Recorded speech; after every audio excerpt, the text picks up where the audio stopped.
Hey guys, welcome to my channel. I'm so excited because in this video, I'm gonna tell you things that I wish I knew. And these are lessons coming from a retired cool girl. I've learned so much over the past couple of months of, being single and also talking to my friends and seeing my friends date other guys. And there is so much that I have learned. A lot of what I share is gonna be things that I've learned right after my most recent relationship breakup issue. Basically, I was in an on and off relationship with my best friend who was like family to me. He was literally at one point one of the most important people that I had in my life. Long story short, we dated once and then he broke up with me. I was super heartbroken for a year. Again, he came back into my life. We dated again and he broke up with me again. I used to put a lot of effort into making sure that our friendship remained intact because all of us were one group. So I kind of took that responsibility to keep the friendship intact upon myself. A few months ago, this is, I think, almost 7 months after we broke up the second time, he came back into my life for the third time and said that he wants to give it a shot again. So during that week that he asked me out and that same cycle once again,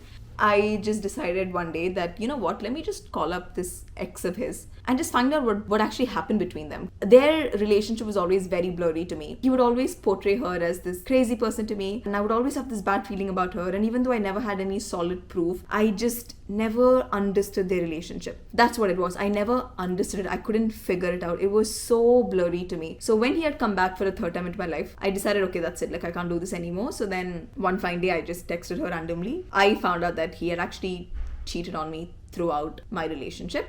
With a little bit more research, I then also found out that there were actually more people involved. There were months where he would ignore me, pretend like I don't exist, and then there were months where he would be all about me. And when everything was out there and when I found out everything, that whole week I just kept thanking God. I kept thanking God for showing me this because it was that missing puzzle piece. This happened a couple of months ago, and ever since I've been reflecting, I've been, speaking to my girlfriends, and there are so many things that I learned which I thought I should share. I've literally wrote down every single thing that I want to share. The first thing is that when you're with someone that does not like you that much, I promise you, you will never know. What they will do is confuse you. Breadcrumb you, what they will do is give you just a little bit to keep you interested, just a little bit so that you're in their vicinity, and then that's it. For so long in my life, I assumed confusion to be, oh, he loves me, but there are these problems. Through my recent experience, I've understood that confusion is an answer. Confusion is no. If you're feeling confused, it 100% means this is not the person for you. It is just not. Sometimes this is just common sense. When you want something,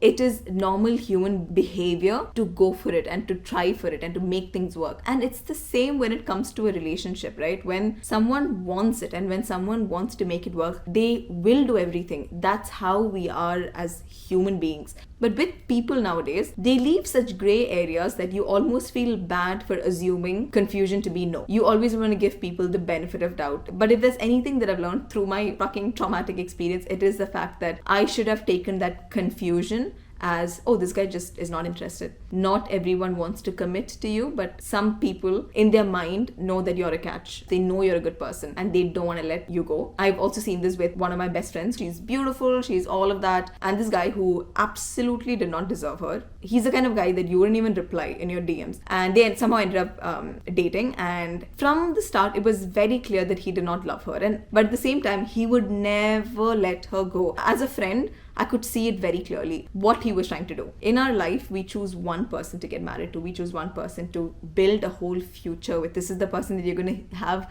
meals with for the rest of your life. And if they can't even give you the assurance that they genuinely care about you, why do we encourage that? That's the first thing you should know is confusion it's just a direct no. Sometimes we choose to ignore it. We love coming up with excuses for the guys. We love assuming that, he's just going through so much, but nope. He is just stringing you along. Second is there's no reward to being the cool girl. I was the ultimate cool girl, super chill. With my ex, he used to constantly make his exes sound crazy at all times. And I used to notice it and I never agreed to it, but I didn't really look into it too much. By making them sound so crazy and making them sound so emotional and so irrational, he was indirectly putting this pressure on me to not be like them or to not act like that. Because he used to call them crazy and call them irrational and all of these things, I wanted to be different. So what I would do is kind of conceal my emotional needs. I would conceal the things that I wanted in a relationship or the things that I had a problem with. I just would not express it.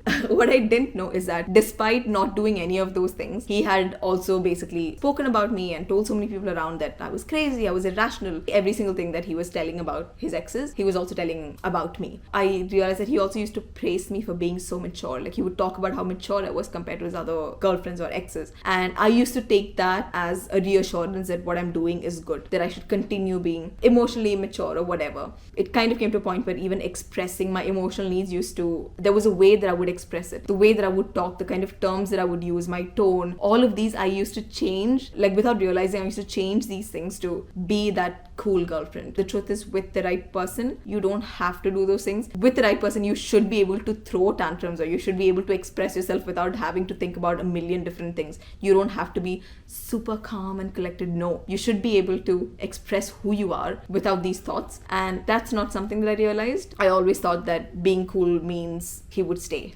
He did stay though. He just cheated multiple times while he stayed. Another thing that I also learned throughout this experience is that all the women that he basically messed around with along with me, so there were like, I think 3 or 4. Honestly, I don't remember the exact number. It should be,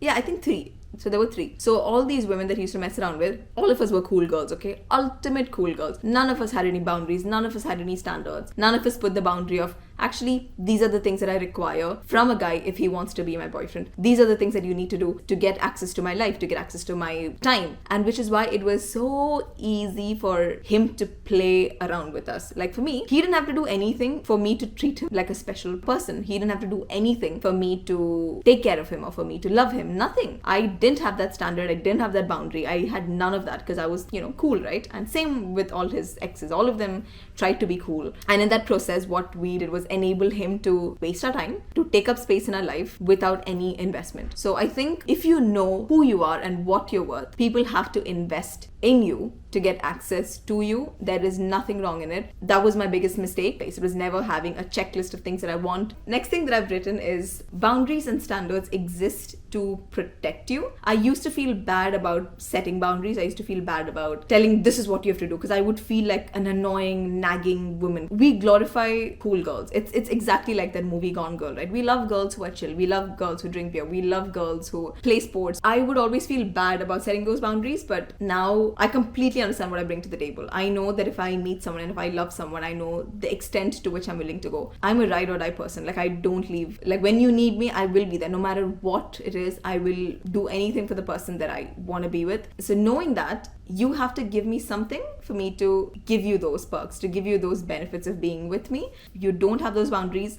People like my ex who are so insecure in who they are, is so insecure in their manlyhood, so insecure in everything that they do, can easily come into your life and take up space, take up time, take up energy. It's just not necessary. So keep your boundaries to protect you. Don't look at it as a way of you shooing away men. It can be shooing away men, but it'll only shoo away men that basically don't deserve to stay in your life. The next thing I want to say is to literally follow your gut. You probably hear this very often. Every woman says that. It's because if you have not followed your gut, you will learn it the wrong way. I always had a gut feeling about different women in this guy's life. Whoever I found out, I always had a gut feeling. And I would tell my friends constantly. I would tell them like, dude, this is girl that he's talking to. I just have a bad feeling. Like, I don't know what it is. Like, there's something there. What I would see is not even like, it would be something very innocent to the normal person. But in my gut, I would just know. Sometimes my friends would say, no, I don't think he would do that. Like, I don't think there's anything going on between them. I think you're just overthinking. They would say these things and I would think like, okay, fine, whatever. Like, I don't want to think too much. But when I found out everything at the end, I was right about every single person. I just wish I trusted myself a little bit more. I liked to believe that I was overthinking. I think sometimes as women, we like to think that we're overthinking. Even if we know in our gut, we like to gaslight ourselves. Because if I say that, oh, I was just overthinking, that means it's not true. It means he's not lying. It means he's not talking to someone else. So we sometimes like to gaslight ourselves, but stop it. It's better for you to just accept it. It's better for you to know the kind of person that you're dealing with and just run away from it as far as you can before they take up more time and energy in your life. Even my friends, they've all had gut feelings which they've ignored, and it's never taken them far. From the very beginning, we have known and we've ignored it, and we have walked into big messes, and we've met psychopaths and we've dated narcissists because of just ignoring our guts. I promise you, your body knows it way before your mind knows. Next is your friends. Trust them. Just believe them. With my friends, they could see my exes and my dynamic very clearly. Of course, when you're emotionally involved with someone, you cannot see certain things. My best friend would always tell me that he's not a good person. She would constantly tell it to me that, dude, he's playing around with you. And I would always brush it off thinking that she just didn't know him the way that I do. I've even fought with her and told her he shares these things with me. So I know him better. And yeah, of course, she was right. After everything came out, me and her both realized that she was right about everything. And it's honestly not the fact that, oh, she's smart or she could read people. None of that stuff. When it comes to our friends and when it comes to their boyfriends, we are able to see things clearly because our feelings are not involved. So when we see our friends, for us logically, we are able to quickly say, oh no, he's not for you, or this person is for you. We're able to say that. When your friends tell you something, I'm not saying believe it blindly, but look into that. Try to take yourself out of feelings and try to look into that because your friends can see things very clearly. The next thing that I want to share, it's about emotional vulnerability in a relationship. My ex used to do this thing, which he was very good at. He would always very indirectly make it seem like he has so many problems in his life. He would always somehow get so much sympathy from people. It's not in the typical way of oh, I just hate my life. He would never do that. It kind of came to a point where I used to feel very guilty for taking up emotional space, even though I never took up emotional space in that relationship. And because he had so many problems, I would always think, okay, no, I cannot ask about me. I cannot ask about a relationship. I cannot demand these things. So I would constantly brush my needs and I would keep it aside. He would put on this act that I'm the only person that he opens up to. And he did this with every single person around. What he would do is he would tell me hey, don't tell them this, but this is how I've been feeling. And if I ask questions okay, why'd you feel that way? His response to that would be, I don't want to be a burden to anyone. I don't want to talk about my problems. You already have so much going on in your life. So no. Even when it comes to opening up, he would always say, yeah, I find it very hard to open up. But with you, I feel comfortable. You're the only person I can tell these things to. So whenever someone constantly does that, you almost feel responsible for their emotions. You feel responsible for creating that emotional space. And I used to feel that with him. I used to take a lot of pride in the fact that I'm the only person that he used to open up to. I wouldn't talk about it very openly, but it's something that I used to feel great about because I loved feeling like I could fix someone. So his act worked perfectly with me. I would have to, give him that space, and I would have to sit with him and ask him what is it?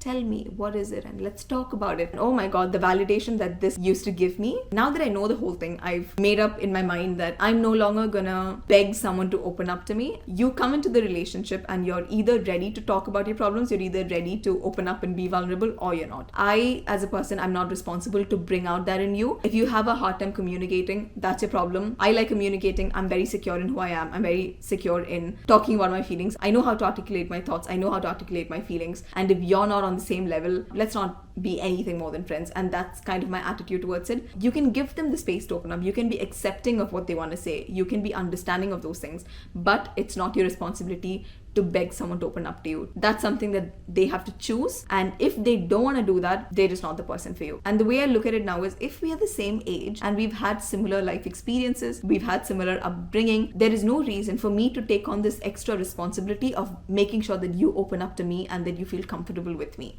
If by chance you feel guilty for not understanding a person enough, one of the best advice that came from my mom was this. So the person that I'm referring to, he had some genuine family problem last year and he was going through something. I don't know how much it affected him, but an incident had happened. During that time, I was, of course, there for him throughout. Every single day checking up on him, every single day making sure that I was doing my best to be there for him. And one day, out of nowhere, he started ignoring me. He unfollowed me. It was literally out of nowhere. And for a very long time, I kept thinking, oh, he's just going through so much in his life and maybe he just does not know how to communicate that. So one day I was basically telling this to my mom and telling her yeah, I think he's going through so much. He's not a bad person, he's just going through so much, which is why he's treating me me like shit. And my mom gave me this piece of advice which really stuck with me. Now, mind you, this is way before I found out about the cheating, okay? But what she basically said was, I understand that he's going through all of this in his life. I completely get that. But also, if you and him get married, what if you guys lose all the money that you have? What if you lose kids? What if you lose family members? What if one of you is sick? Is this the way that he's going to deal with things moving forward? Or is he going to change? And then she said,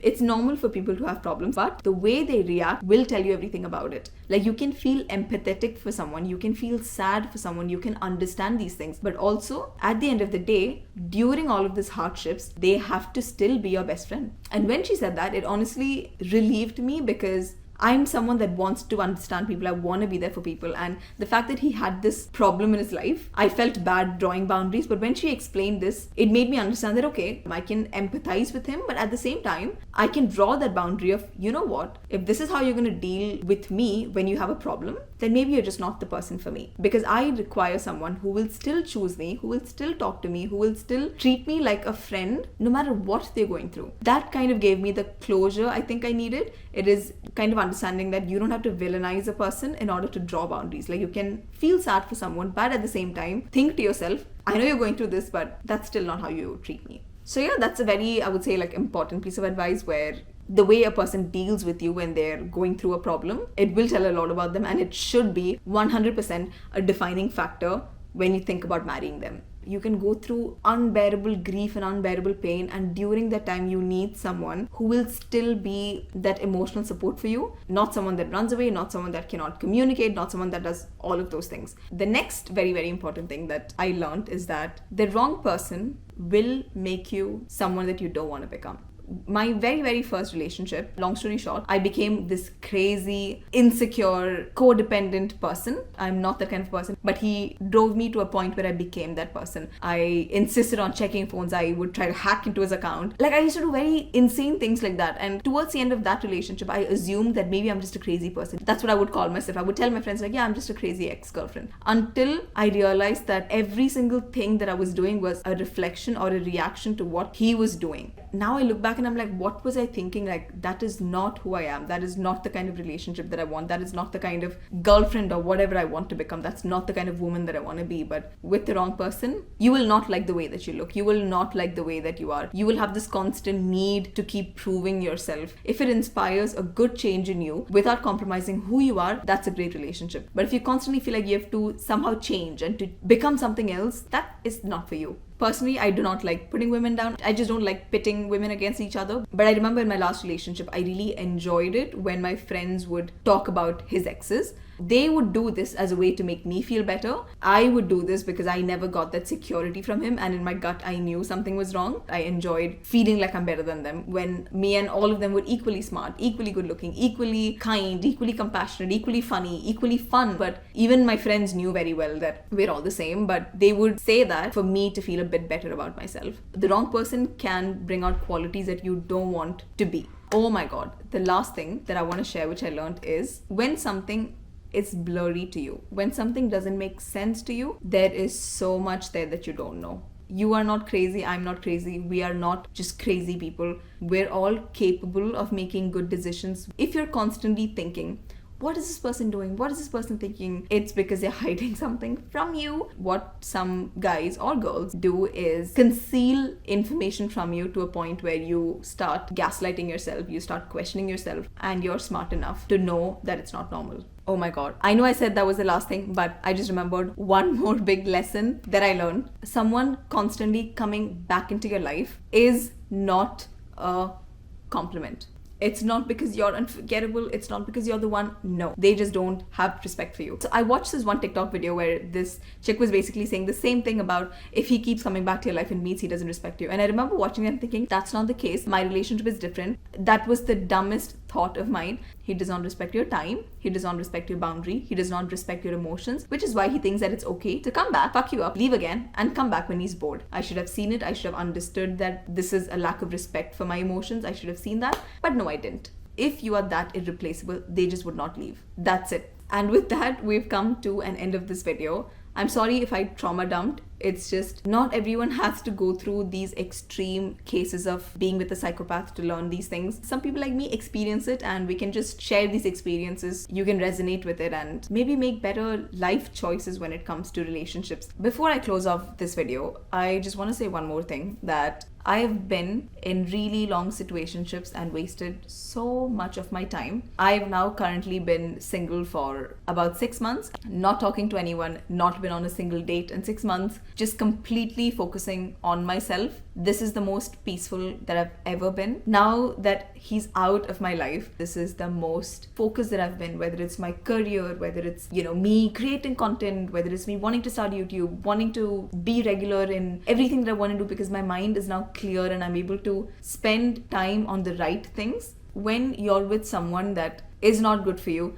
they will hold you back. They will stop you from becoming the best version of yourself. Even if it's not directly, indirectly, you will feel held back. I just love how perfect my life is at the moment, and I just want to remind you that it's possible to get there. People are replaceable. It's possible to move on from people. It's possible to move on from relationships. It's possible to move on to better things. And even if you don't find another person, even if you don't find the best person out there, whatever it is, you are good on your own and you're capable of being good on your own. So if you're in a situation where you don't know what to do and you don't know if this person is worth it, I assure you, you already have your answer. If you're questioning, you have your answer. You just need to have the discipline and you just need to have the strength to move away from it, because it's not easy. But when you do, it is so worth it. Okay, I'm done rambling. Thanks so much for watching, and subscribe to my channel if you want more rants from me, and please comment down your crazy ex stories. Bye.